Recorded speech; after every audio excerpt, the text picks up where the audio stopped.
It's the hottest team in the league, and obviously really well coached, and they're executing, and I thought they out-executed us, out-coached us. They deserve to win. Your thoughts about the game tonight? We won.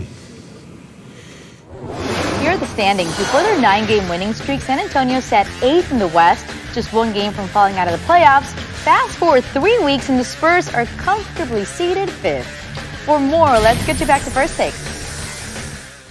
All right, so Pop handed the Spurs and the Mighty Warriors, an L last night with the loss. Golden State now shares the top spot with the sneaky good Denver Nuggets. San Antonio is currently the 5th seed. Max? Yep. How much of a threat are the Spurs? They are a threat. And let me be clear what I mean by this. They can West, make it a series. And when I say threat, I don't think fully loaded. And we know the nature of the NBA. Best team wins. The team with the most talent almost always wins. If they're well coached.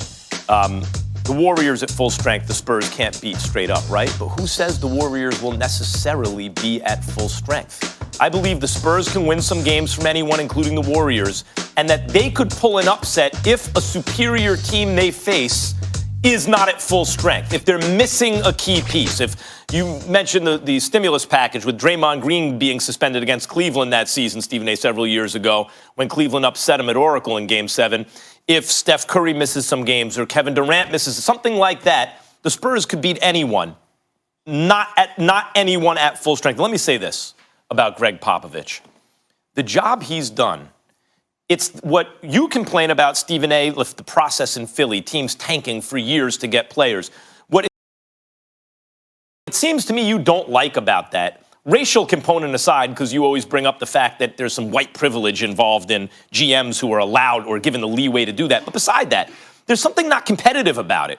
There's something about it that's saying I'm going to game the system and just instead of just trying my best every single night. Greg Popovich has a team where he never gives up on a season. They simply compete. No tricks. Just go out, draft the right way, coach the right way, work hard, work smart, play the right way, and give it your best. The irony, of course, is the reason they were able to do this all these years is because David Robinson got hurt. So it was like a de facto tank, and they wound up with Tim Duncan. And I think without Tim Duncan's presence, Greg Popovich's kind of surrogate on the court, I don't know if he could have established this same level of culture where they can fold all these players into it. But when you look at what they do, it's not just drafting. It's developing. Look at Chip England, right?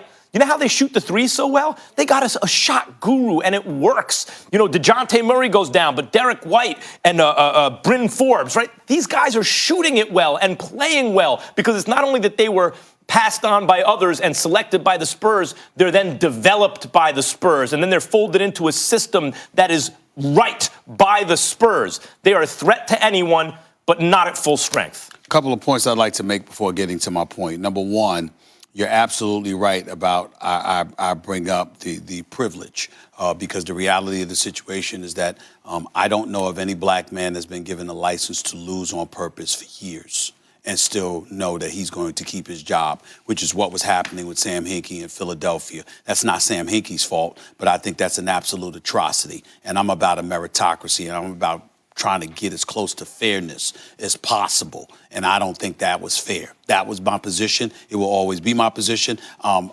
in starch opposition to people in Philadelphia. I don't give a damn.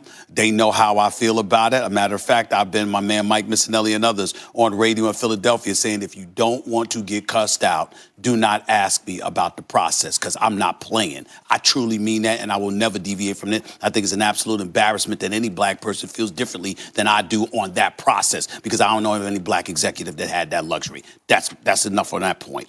The other point that I want to make is this. While we give San Antonio credit, and God knows they deserve it, let's not forget that there was once upon a time where they weren't trying to be competitive.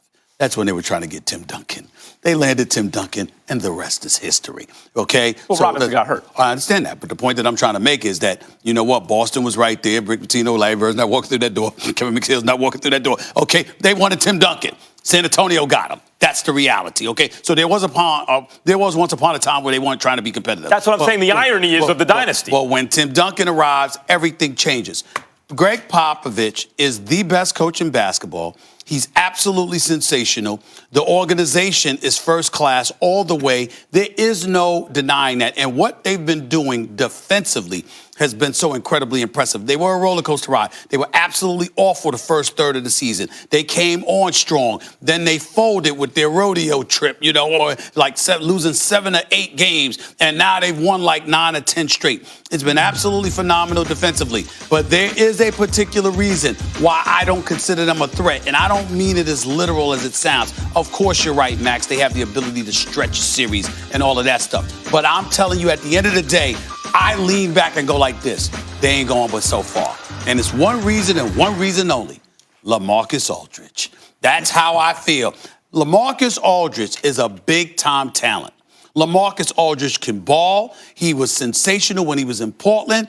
There was a lot of expectations that came associated with him once he got to San Antonio. I think the way the league has changed and the rules of the game and how it facilitates more towards perimeter players, I think that is not his fault, because it's not like he's a scrub and he can't play.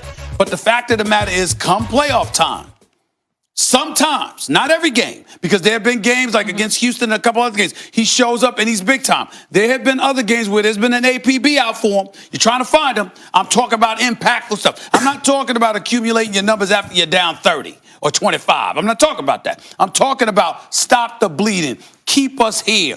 Keep us in the running for this particular game. There have been too many occasions in the postseason where LaMarcus Aldridge wasn't there. And I need to see change before I'm willing to say that about San Antonio. I don't believe that they can win, primarily because the reason LaMarcus Aldridge and DeMar DeRozan, in my view, are not good enough to be the best players on championship teams is they don't shoot the three well enough. In this day and age, you have to be able to do it. They're both bad from behind the arc. I mean, but that's Popovich. This is what I'm saying. Even the Rudy Gay acquisition, it's like, but guys, the smart ones like Masai Ujiri, get rid of Rudy Gay. Right? And then the team gets better because he has the trappings of a great player, but if you can't shoot from behind the arc, it's a problem if you're going to take a lot of shots. Your two best players that you went out and acquired and paid for, both in treasure and in resources in terms of players, right? Your two best players in this day and age, neither one can shoot from the outside. And you're doing this? Popovich is such a great coach that he can zig while the rest of the league zags and still have them in contention when his two best players can't shoot, at least from behind the arc. That's amazing. It's why I think ultimately they won't win, but it's amazing what he's doing. Yeah, it is amazing, but in the same breath, again, it's the regular season. And during the regular season, there are a lot of games. When you are professional and disciplined and you defend, those three elements can get you 40 games.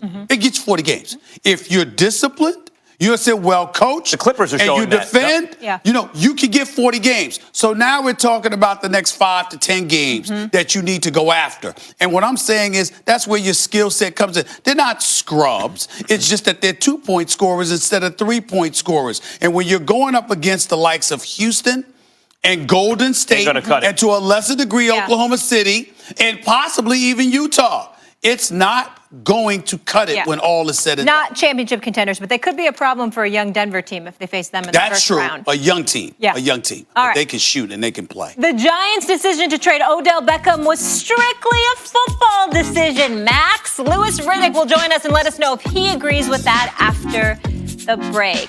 Bracket challenge in full effect. Over 7.6 million brackets. You know the deal. Sign up now.